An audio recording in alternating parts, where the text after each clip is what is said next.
And just to wrap things up, because it's been a great conversation, for people thinking about embarking on something like this, I know you said a lot of companies have things similar, some don't.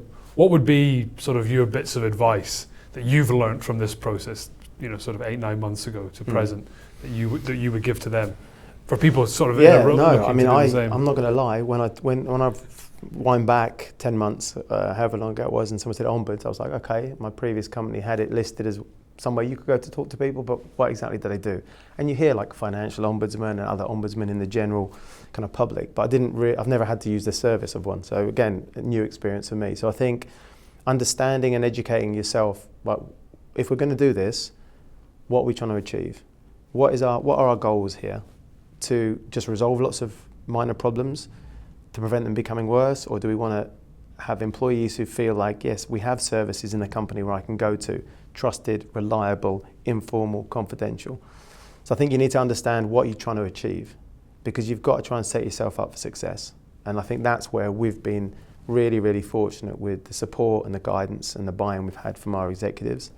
Our Chief Compliance Officer, Julian Duran, has been right 100% behind this from the start, which again is a huge, huge help, because you start to build something that there will be challenges, but you can discuss them, you've got the support, you can find solutions to get there. And the biggest thing for me was engaging the right partner, and CEDR was the right partner. We looked at, just did, I think, like a Google search on mediation companies, but I'd already had the connection with Steve. We looked at it.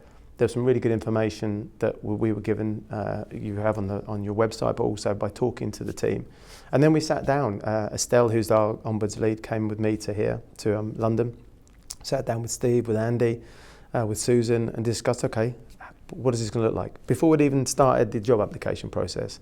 So building the blocks of success were really important, and CEDR brought the expertise, the understanding, the insights from other companies.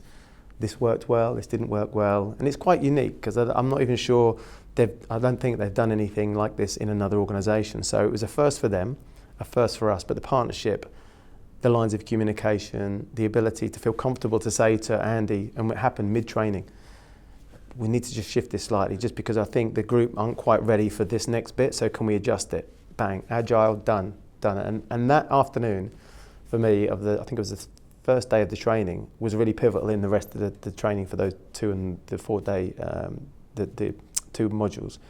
Because the group suddenly, if we'd put them into what was being planned, I think it would have been too soon for the group. So we adjusted it. So Andy and Felicity adjusted it with Tracy, delivered a slightly different session, but man, that had such an impact on the second and third days. And you could literally see the penny drop with the group, and they go, yes. And that night when we went to have dinner, they were like, fantastic. Oh, this is way bigger than I thought. They were so energized, and they still are. We have groups. So massively reliant on the support we had through CEDR at the start, without a doubt. Well, fantastic. Dan, it's been great to speak to you today. It's great to hear about the success you've had already. I'm sure you've got great success to come, and we look forward to hopefully the partnership between CEDR and Sanofi continuing. And yeah, it's a fantastic journey and a lot of great things to come. Excellent. Thanks very much for inviting me. It's been a pleasure to talk to you.